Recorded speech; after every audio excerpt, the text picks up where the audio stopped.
नमस्कार, मैं फिरोज अली खोजी। आप देख रहे हैं खोजी न्यूज़। आज खोजी न्यूज़ की खास बातचीत में हमारे साथ मौजूद हैं मुजफ्फरनगर की राजनीति में अपना एक अलग वर्चस्व रखने वाले नेता पूर्व सांसद हरेंद्र मलिक जी। हरेंद्र मलिक जी, आपका खोजी न्यूज़ में स्वागत है। धन्यवाद। हरेंद्र मलिक जी, आपका सामाजिक जीवन कैसा रहा है? सामाजिक जीवन तो समाज के अनुसार रहा है। हम तो किसान परिवार के लोग हैं और समाज के हिसाब से रहे। पहले पढ़े लिखे और फिर राजनीति में आ गए। अच्छा, सियासत में आपका कैसे आना हुआ है? देखिए, हम लोग इंटरमीडिएट तक तो बघरा पढ़े। 6ठी 7वीं हम लोगों ने किनोनी से की, जूनियर हाई स्कूल से। उसके बाद हम मुजफ्फरनगर आ गए। हम स्पोर्ट्समैन थे। खेल के मैदान में लोगों से मुलाकात होती रही और जब चुनाव हुए छात्र राजनीति में, तो वहाँ एक अजीब दौर था। उस समय बड़े नेताओं के ग्रुप थे, तो लोगों में तय हुआ कि एक ग्रुप ऐसा बनाओ जिसमें नेताओं का वर्चस्व ना हो। जो बड़ी राजनीति में, जैसे आज की राजनीति में हम लोग हैं आप, तो उसमें हम लोगों ने अपना कैंडिडेट लड़ाया, मदन चौधरी, और इत्तेफाक से खतौली, श्यामली और मुजफ्फरनगर के तीनों डिग्री कॉलेज में हमारे ग्रुप के लोग जीत गए। और एक घटना और हुई थी। उत्तम चंद शर्मा जी पत्रकारिता के भीषम पितामह हैं। इन्होंने अपने उसमें लिखना शुरू कर दिया, हमारे नाम का सामने, लोकप्रिय छात्र नेता। अब उससे हमें और ललक सी लगी कि आप भी छात्र नेता होगे, और बस फिर हम ग्रुप लीडर हो गए। छात्र राजनीति में रहे। तब छात्र राजनीति बड़ी साफ सुथरी थी। अपराधी छात्र राजनीति में नहीं आते थे और पढ़ने वाले बच्चे ही छात्र राजनीति करते थे। उसी में हम लोग रहे। कांग्रेस पार्टी के अलावा आप किन दल में रहे? देखिए, हमारी शुरुआत हुई NSVI से। जो आप पूछना चाह रहे हैं, मैं आपको विस्तार से वही बात बता रहा हूँ। हम NSVI में एक्टिव हुए। संजय गांधी से हमारी मुलाकात हुई। हम 1 मई 1978 को NSVI के आंदोलन में जेल गए दिल्ली में, और 9 दिन तिहाड़ जेल में रहे। तब हमारी उम्र 21-22 साल रही होगी। उसके बाद इंदिरा जी गिरफ्तार हुई, तो दिसंबर 78 में हम लोग इंदिरा जी की गिरफ्तारी के समय 13 दिन जिला कारागार में रहे। उसके बाद जब 80 का चुनाव आया, तो कांग्रेस पार्टी में हमें संजय गांधी जी ने कहा, बघरा से चुनाव लड़ो। एक तो मेरी आयु नहीं थी, और वो आदरणीय श्री वीरेंद्र वर्मा जी के स्थान पर मुझे लड़ाना चाहते थे, जो मुझे स्वीकार्य नहीं था और ना उसे समाज स्वीकार करता। तो हमने उन्हें विनम्रता से मना किया। और उसके बाद उनका स्वर्गवास हो गया। उनके स्वर्गवास के बाद कांग्रेस में उन लोगों का जो संजय जी के नज़दीक थे, उन्हें हाशिए पे लाना शुरू कर दिया,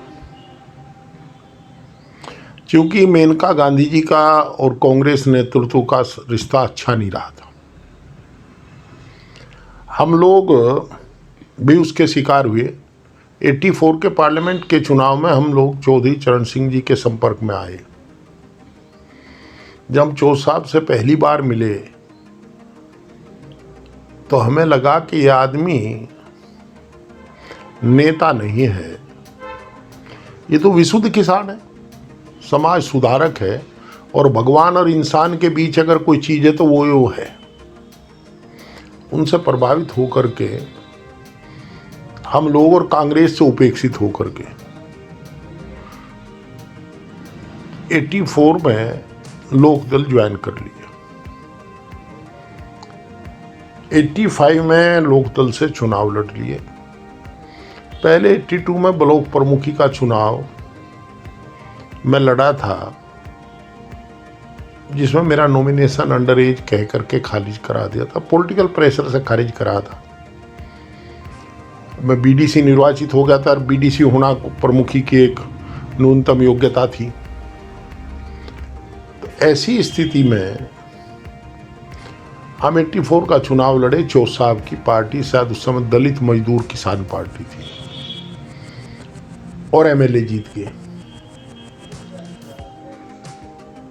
फिर लगातार 4 बार उनकी पार्टी से चौथ साहब का शरीर तो पूरा हो गया, स्वर्ग सिधार गया।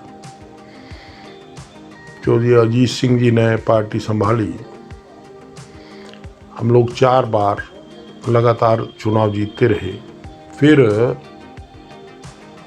कटुता आई, परिस्थिति बनी और हम लोग 96 में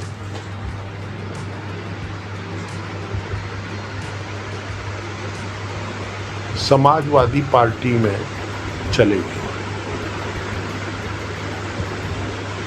ना अजीत सिंह जी से हमारी नाराजगी थी, ना अजीत सिंह जी को हमसे नाराजगी थी, पर परिस्थिति थी। फिर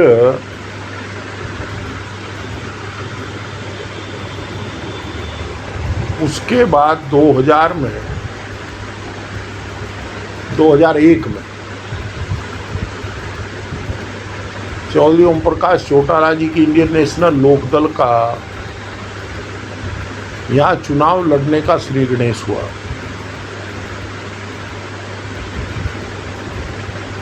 और उसमें मुलायम सिंह जी की सहमति से आदरणीय नेताजी को विश्वास में लेकर के तय हुआ कि हमारे नेतृत्व में वो चुनाव लड़ा जाएगा। इनेलो का चुनाव हुआ और जैसा कि पहले से तय था उसके मुताबिक मैं राज्यसभा चला गया। बाद में चौधरी साहब ने, ओम प्रकाश चौटाला जी ने पार्टी बाइंड अप कर दी यूपी में।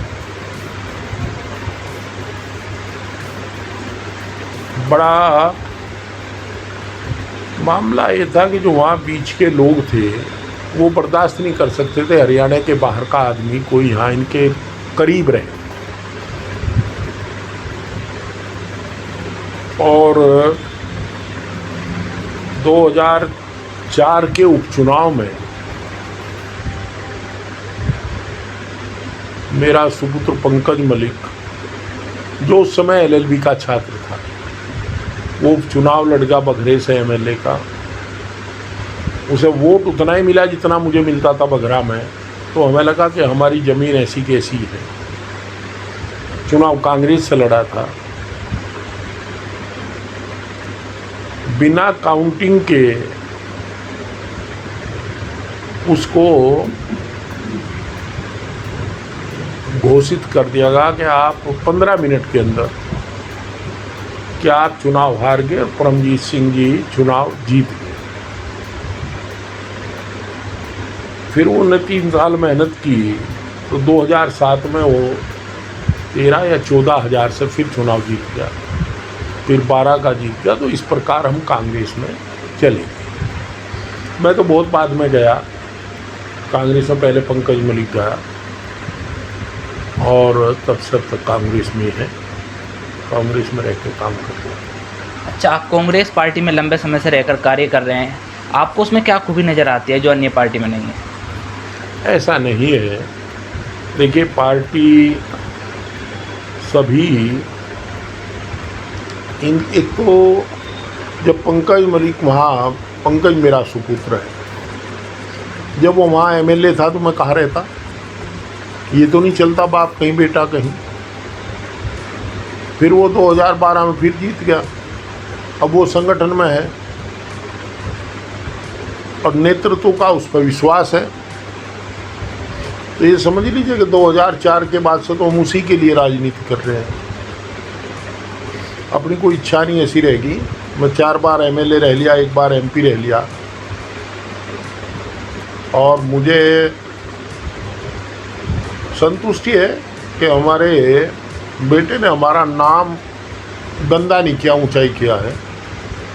ये परमपिता परमात्मा की कृपा है कि वो बुराइयों से दूर रहा। तो अब तो उसी के लिए राजनीति कर रहे हैं हम। अच्छा, आप काफ़ी लंबे समय से राजनीति कर रहे हैं, राजनीति में अपना गुरु किसको मानते हैं? देखिए, गुरु तो राजनीति में कोई किसी का नहीं होता, परंतु कुछ लोगों से के प्रभाव जरूर होते हैं, और प्रभाव जो है वो एक से अधिक लोगों के हो जाते हैं। राजनीति में मैं बहुत लोगों से प्रभावित हूँ। मैं इंदिरा जी की क्विक निर्णय से, आदरणीय चौथ साहब की एक जिसे कहा जाएगा सिंपल लिविंग हाई थिंकिंग से, किसान के बारे में सर छोटू राम से, हम चंद्रशेखर जी के बोलने से, ओम प्रकाश चौटाला के काम करने से,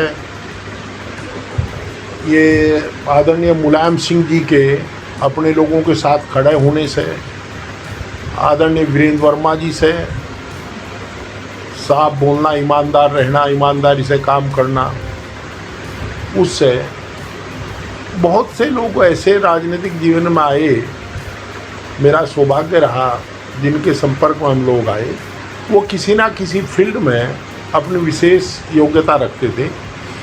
उनसे निश्चित रूप से हमें उनका प्रभाव हमारे जीवन पर पड़ा है। भाई तो हो सके हमारे उनके विचार ना मिलते हों, परंतु उनके कुछ गुण ऐसे हैं जो हम चाहते हैं कि हमारे अंदर आ जाए। तो ऐसे बहुत लोग ने, मैंने बताया, जो देवीलाल जा रहे सड़क पर वो खड़े हो गए, पेड़ कहाँ, इसका साया कहाँ है। इंदिरा जी को जो लगा एकदम बांग्लादेश को जिस तरह तोड़ा था, उनकी दूरदृष्टि थी। और देखिए, भारतीय जनता पार्टी की विचारधारा हमारे से मेल नहीं खाती, पर अटल बिहारी वाजपेयी की विद्वता भी हल्की नहीं थी। तो राजनीति में बहुत लोग ऐसे हुए हैं जिनके जीवन से आपको कुछ सीखने का अवसर मिलता है। अब आदरणीय मोदी जी हैं, जिस सफाई से झूठ बोल देते हैं वो भी एक कला है, और इन्होंने कहा और जो कर देते हैं तो डंके की चोट कर देते हैं, वो भी कला है। ऐसे हालात में आप, हर नेता में कुछ ना कुछ गुण अवगुण होते हैं। मैं जब इतिहास पढ़ता हूँ तो दुनिया में मुझे कोई प्राइम मिनिस्टर ऐसा नहीं दिखा जिसने केयर फंड बनाया हो और ये कहा हो कि इसका ऑडिट नहीं होगा। इन्होंने पीएम रिलीफ केयर फंड बना दिया और डंके की चोट कहा। ये इनकी मर्दानगी थी कि इसका कोई ऑडिट नहीं होगा। इन्होंने साहब कहा 15-15 लाख मिलेंगे, तो इनका झूठ बोलने का भी एक जज्बा है। झूठ तो है संसदीय है, सत्य से परे बोल जाते हैं। उन्होंने शाह साहब ने कह दिया कि एक जुमला था। तो कहीं ना कहीं मुझे नहीं तो आपको नहीं दूसरे को उनकी वो अदा पसंद होगी। अच्छा, राजनीति में आप किन बड़े बड़े आंदोलनों में शामिल रहे हैं? राजनीति में जब से मैं राजनीतिक जीवन में आया था, सबसे ज़्यादा छात्र आंदोलन मैंने किए, सबसे ज़्यादा किसान आंदोलन पश्चिम उत्तर प्रदेश में मैंने किए। उत्तर प्रदेश की विधानसभा या देश की राज्यसभा में जितना किसानों के मामले में मैं बोला हूँ, शायद हमारे पश्चिम उत्तर प्रदेश का दूसरा कोई नेता बोला हो सके बोला होगा, पर मैं भी कम नहीं बोला। जितने हम लड़े हैं सामाजिक बुराई के खिलाफ, उससे मैं संतुष्ट हूँ कि मैं लड़ा। अच्छा, सियासत जीवन का कोई एक ऐसा यादगार पल, वैसे तो जो लीडर होता है आए दिन जनता की मदद करने के लिए वो लीडरशिप में आता है, तो ऐसा कोई यादगार पल जिसमें आपने किसी व्यक्ति की मदद की और आपको लगता है कि मैंने सबसे अच्छा कार्य किया है, मुझे इस कार्य से सुकून मिला है? देखिए, ऐसा है, अपना एक नियम है हम सुबह 6 बजे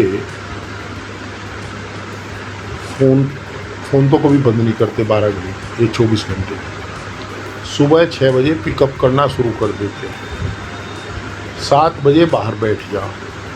हमसे जो बनता है वो मदद लोगों करते हैं, ये मानते हुए कि ये हमारा फ़र्ज़ है कि कोई हमारे पास आवे तो उसकी जो भी हम कर सकें उसकी मदद करते हैं।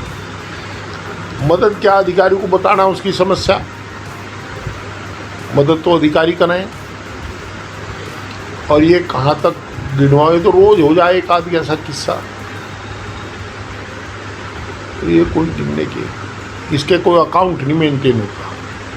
कोरोना संक्रमण की वजह से देश में लॉकडाउन लगा दिया गया था और वो काफ़ी लंबे समय तक लॉकडाउन चला है। तो इस दौरान लोगों को, जो गरीब लोग थे, उनको कठिनाइयों का सामना करना पड़ रहा था और लोग मदद करने में कुछ लोग घबरा भी रहे थे कि कहीं मुझे कोरोना संक्रमण ना हो जाए। आपने इस दौरान किस तरह लोगों की मदद की है? देखिए, हमारी पार्टी से सीधे निर्देश थे।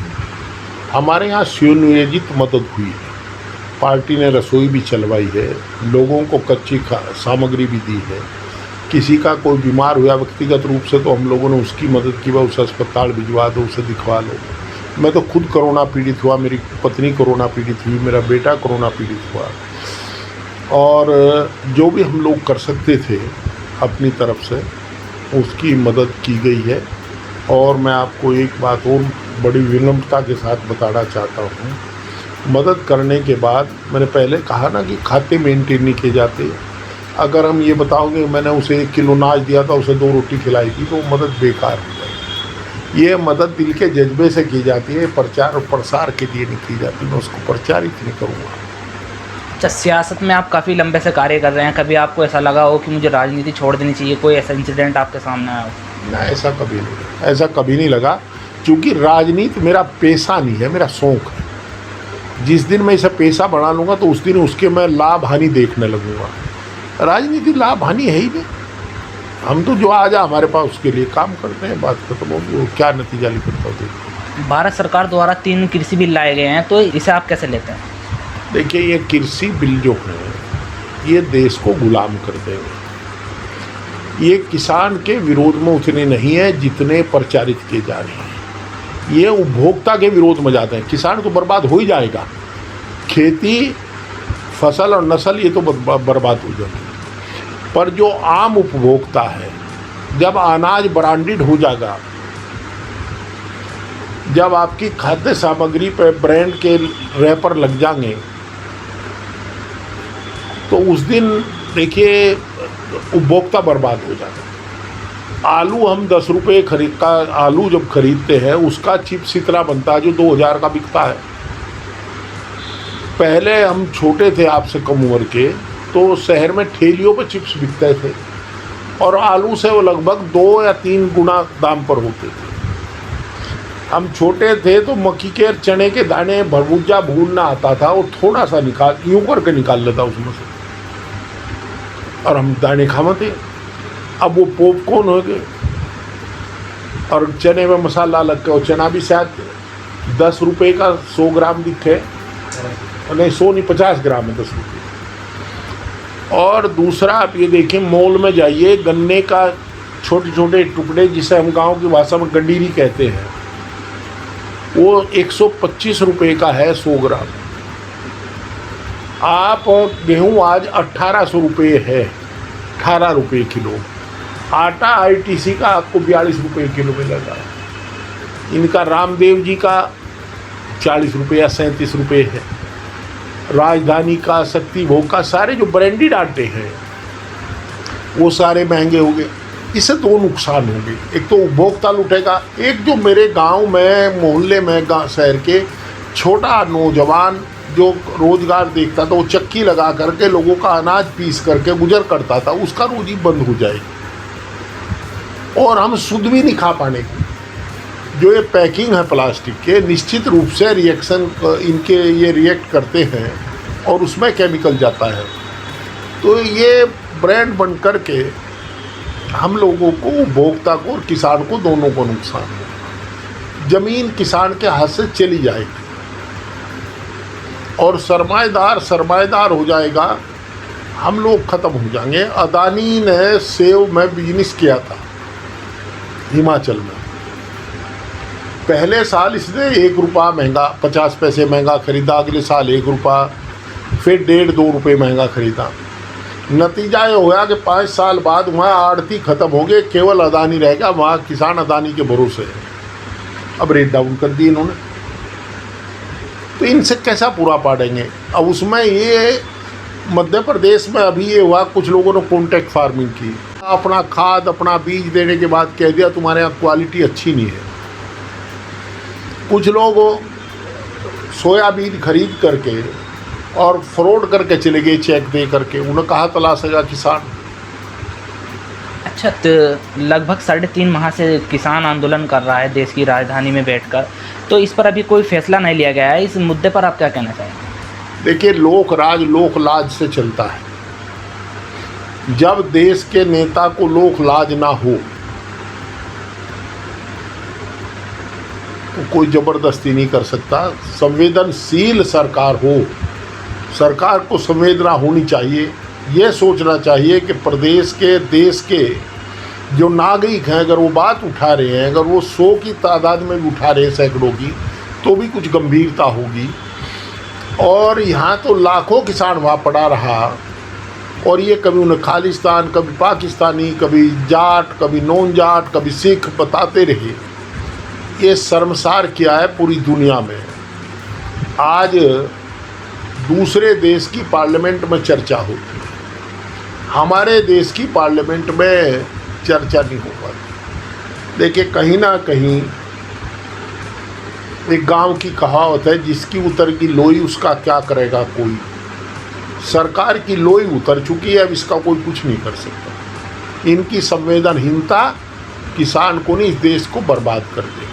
देखिए, हमारे ज़िले के लिए गौरव की बात है कि जो किसान बॉर्डर पर बैठे हैं, उन 40 संगठनों में एक संगठन ऐसा है जिसका मुख्यालय हमारे ज़िले में है, और वो लड़ाई में पहले सहयोग कर रहा था, अब अगुवाई कर रहा है, जिसका नेतृत्व आदरणीय नरेश टिकैत जी और आदरणीय राकेश टिकैत जी कर रहे हैं। हम उनकी लड़ाई को, उनके जज्बे को, उनके हौसले को, उनके संघर्ष को सलाम करते हैं और उसकी प्रशंसा करते हैं।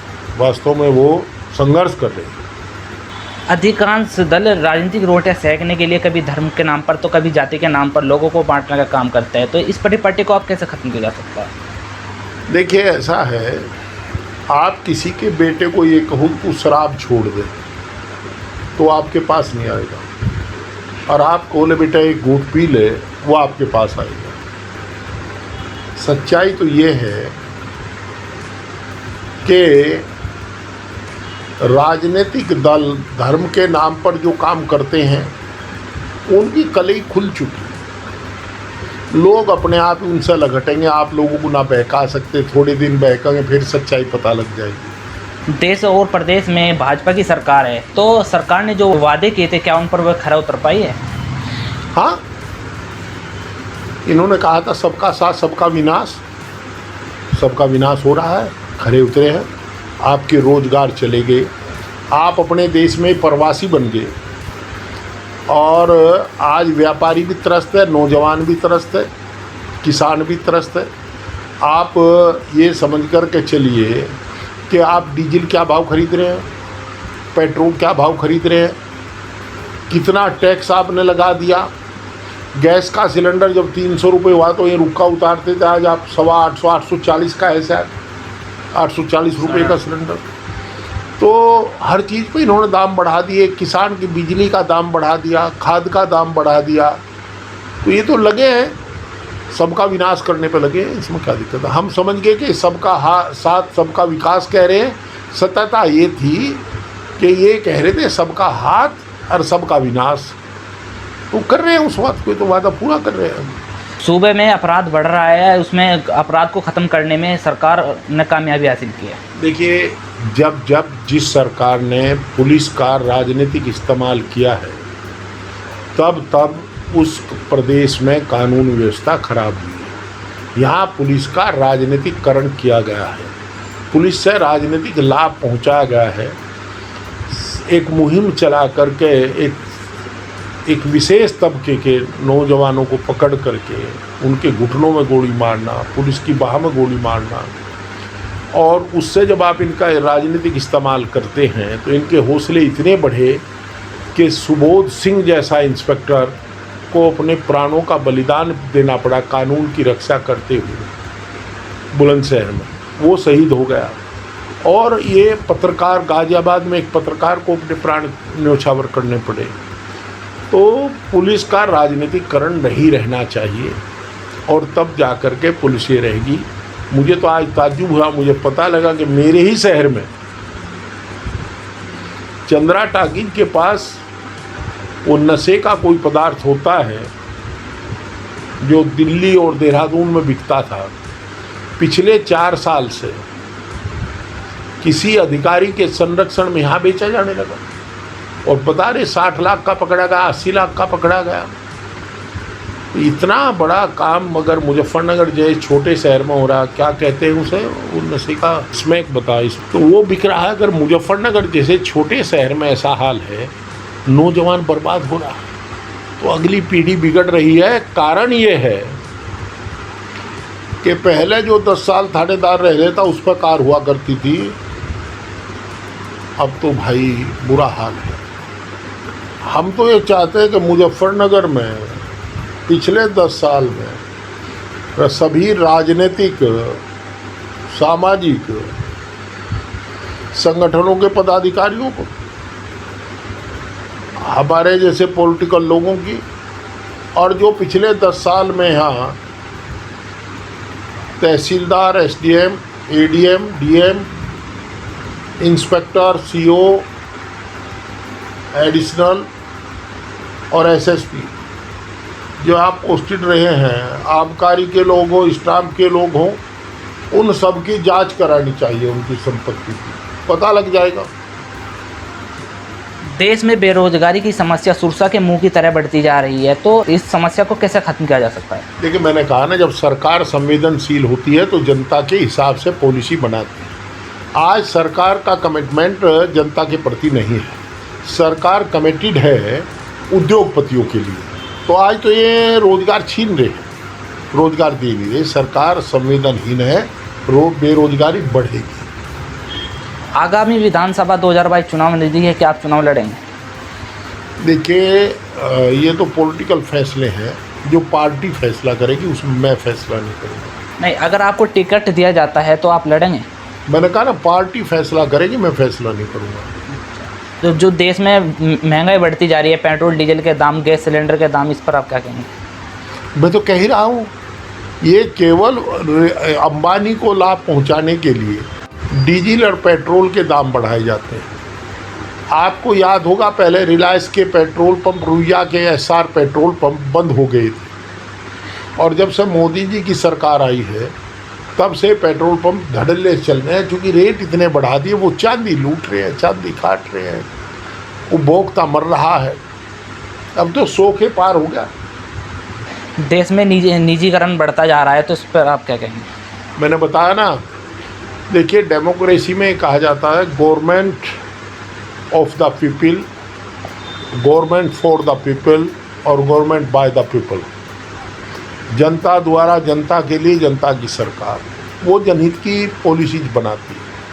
और ये जो सरकार है, ये कमिटेड है उद्योगपतियों के लिए, और उन्हीं को दे रहे हैं। बताइए, ये लाल किला जो भारत की असमत थी, वो डालमिया को दे दिया 50 साल के लिए। आपको चुना 5 साल के लिए, आप एग्रीमेंट 50 साल के कर रहे। एयरपोर्ट दे दिए, रेलवे दे रहे हैं। ये छोड़ क्या रहे? 23 पीयूसी बेच चुके हैं, पब्लिक अंडरटेकिंग 23, और 10-12 का बेचने का हो दिया। LIC 9 रतन में, BPCL 9 रतन में, इन दोनों को बेचने हैं। ये तो अपने देखिए दोस्तों को इतना लाभ पहुंचा देंगे, और लोकतंत्र की हत्या यहाँ हुई है। हमने पहली बार देखा है कि उत्तर प्रदेश के अंदर एक मेंबर पार्लियामेंट, उसकी पत्नी जो खुद मेंबर पार्लियामेंट है, उसका बेटा जो असेंबली का मेंबर था, पकड़ करके जेल भेज दिया। आरोप कुछ भी लगा दें। तो यहाँ कुछ नहीं है भाई। मैं बोल रहा हूँ आपके इस पे रिकॉर्डिंग में, कल मेरा क्या होगा ये कौन जानता है। आज के युवा जो राजनीति की ओर आ रहे हैं, तो इन नेताओं को, युवा नेताओं को क्या मैसेज देना चाहेंगे? देखिए, मैं ये जानता हूँ, हम तो ये चाहते हैं कि अच्छे लोग राजनीति में आवें। जब अच्छे लोग आएंगे तो कबाड़ अपने आप छट जाएगा। अच्छे लोगों को राजनीति में आना चाहिए, पर दुर्भाग्य है कि अच्छे लोग बचने लगे। अब तो यही बढ़ाना है लोगों को, अच्छे लोगों को, कि वो आवें राजनीति में। आप भी बढ़ाइए, हम भी बढ़ाएंगे। अच्छा, भाजपा गवर्नमेंट आरोप लगाती रहती है कि कांग्रेस ने 70 साल में क्या किया है, इस बारे में आप क्या कहना चाहेंगे? देखिए, ये मकान जिसने बनाया उसकी जानकारी उसे। 70 साल में कांग्रेस ने ये किया कि आज भारतीय जनता पार्टी के लोग खड़े होकर के बोलने का अधिकार रखते हैं, हक रखते हैं। कांग्रेस राज में कोई भी खड़ा होकर के अपनी बात कह लेता था, डेमोक्रेसी थी। आपातकाल को छोड़ करके और कोई घटना ऐसी नहीं हुई। हर मोर्चे पर कांग्रेस शासन सफल रहा। जब पूरी दुनिया में आर्थिक मंदी थी मनमोहन सिंह जी के नेतृत्व में, तब भी हम लोगों ने मंदी को पार पाया। इंदिरा जी को दुनिया की आयरन लेडी कहा गया। पाकिस्तान जिससे रोज डर बना रहता था, उसके 2 टुकड़े और उसको किसी भूभाग को कब्जाने के लिए नहीं किए गए, उसका अहंकार तोड़ने के लिए। और वो हिंदुस्तान ने फिर बड़े भाई का काम निभाया और उन्हें पूर्वी पाकिस्तान को बांग्लादेश बना करके उन्हें सौंप दिया। हमारा कोई हस्तक्षेप उसमें नहीं रहा। और कांग्रेस ने शहादत दी है। कांग्रेस आज़ादी की लड़ाई से लेकर के अब तक देश की रक्षा के लिए लड़ती रही है। जिस देश में जब अंग्रेज गाय सुई नहीं बनती थी, आज हवाई जहाज़ और रेल सब यहाँ बनाए जाते हैं। हाँ, इतना ज़रूर किया इन्होंने, ये बनाने का HAL खड़ा किया। अंबानी की नई कंपनी को टेंडर नहीं दिलवाया, ये इन्होंने किया। और श्वेत क्रांति आई, हरित क्रांति यहाँ आई। हम अनाज विदेश से मंगाते थे, हमारे देश के किसान ने इतनी पैदावार की सरकार की पॉलिसी के तहत अपनी मेहनत से कि हम अनाज दूसरे देश को भेजने लगे। श्वेत क्रांति में यहाँ घी दूध की नदी बही और हम लोग IIM, एम्स, हर जगह संस्थान खड़े किए। इसरो को हमने खड़ा किया। आज देखिए, जितना आज ये वैक्सीन हो रही है, ये वैक्सीन जहाँ बनी है, इंस्टीट्यूट किसने बनाए थे? तो हम लोगों ने, जो मैं मानता हूँ, कांग्रेस ने, और कांग्रेस क्या, देश की पुरानी पीढ़ी के नेताओं ने, आप अटल बिहारी जी को सुनिए पीछे कि बेईमाना होगा कोई नु कहे 50 साल में देश ने कुछ नहीं किया। जो पुरानी पीढ़ी का नेतृत्व था देश का, वो देश के प्रति वफादार था। उसने देश के लिए सोचा और देश की तरक्की की। देश ने चौमुखी तरक्की की, सब जगह रहा। उन्होंने जो संस्थान बनाए थे, अब भाजपा उसे बेच रही है। ये अंतर है। जनपद में जो देखा जाता है कि जो छोटे छोटे से बच्चे हैं वो भीख मांगते हुए नज़र आते हैं, और बाद में जो शाम के टाइम में कुछ युवा नशे की ओर बढ़ते जा रहे हैं, नशा कर रहे हैं, तो ऐसे युवाओं को क्या कहना चाहेंगे? देखिए, मैं बता रहा हूँ, ये नशा बिकवा कौन रहा है? जो नशा बिक रहा है उसे ही तो नौजवान पी करके खराब हो रहा है। तो जैसे युवा नशा कर रहे हैं और छोटे छोटे बच्चे भीख मांग रहे हैं, ये एक अपराध है, तो इस पर किस प्रकार की कार्रवाई होनी चाहिए? मैं कह रहा, पुलिस अगर लोभ लालच छोड़ दे और सख्ती करे तो निश्चित रूप से नशा बिकना बंद हो जाएगा। ये हमारे मुजफ्फरनगर के नौजवान की नसों में जो ये जहर घोला जा रहा है स्मैक का, ये वास्तव में चिंता का विषय है। हमारी अगली पीढ़ी का क्या होगा, ये बड़ी दुखद बात है। मुझे तो आज बताया, आपके सामने कोई बता रहा था, मैं तो बड़ा दुखी हूँ। मैंने तो एक तरह से मेरे मन को झकझोर दिया कि हमारे छोटे शहर में स्मैक बिक रहा है, लाइन लगा के लोग खरीद रहे हैं, पुलिस को पता नहीं है। मैं तो आदरणीय योगी जी से प्रार्थना करूंगा कि जांच कराइए इसकी, और इन अधिकारियों की भी जांच कराइए, इनके पास इतना पैसा कहाँ से आता है। ये लोग नशा करेंगे, उसके बाद क्राइम करेंगे। आज अभी आपके सामने कोई बता रहा था, उसने अपनी माँ की सोने की चेन बेच दी नशा करने के लिए। ये तो गंभीर अपराध। क्या उस लड़के ने बताया था कि खुलेआम वहाँ नशा बिक रहा है, तो इस पर क्या प्रशासन की नज़र नहीं है? देखिए, प्रशासन की जानकारी के बिना पत्ता नहीं हिलता। सरकार के बहुत लंबे हाथ होते हैं। ये हो सकता है कि किसी विशेष अधिकारी की कृपा से बिकता और किसी विशेष अधिकारी को पता ना हो, ये हो सकता है। देखिए, समाज में ना सब अधिकारी एक से हैं, सब नेता एक से हैं, ना सब व्यापारी एक से हैं। समाज में जब उत्थान और पतन होता है सबका होता है। पर फिर भी हमारी तो यही गुजारिश है जिला प्रशासन से, और हम आपसे वादा कर रहे हैं कि हम लड़ेंगे भी, लिखेंगे भी, कहेंगे भी कि नशे का कारोबार बंद होना चाहिए। अगर नशे का कारोबार जारी रहा तो आपके द्वारा क्या एक्शन ले जाएगा? कुछ नहीं, मैं आदरणीय मुख्यमंत्री जी से ये प्रार्थना करूंगा कि इस मुजफ्फरनगर को बचावें और नशे के कारोबारियों के विरुद्ध प्रभावी कार्रवाई की जाए। ये थे हमारे साथ कांग्रेस पार्टी के वरिष्ठ नेता हरेंद्र मलिक जी। हमने इनके राजनीतिक जीवन और सामाजिक जीवन के साथ साथ जो कृषि बिल हैं, किसान आंदोलन कर रहे हैं उसके बारे में, और जो देश में महंगाई बढ़ रही है उसके बारे में हमने उनसे जाना। तो आपका खोजी न्यूज़ से बातचीत करने के लिए शुक्रिया। धन्यवाद।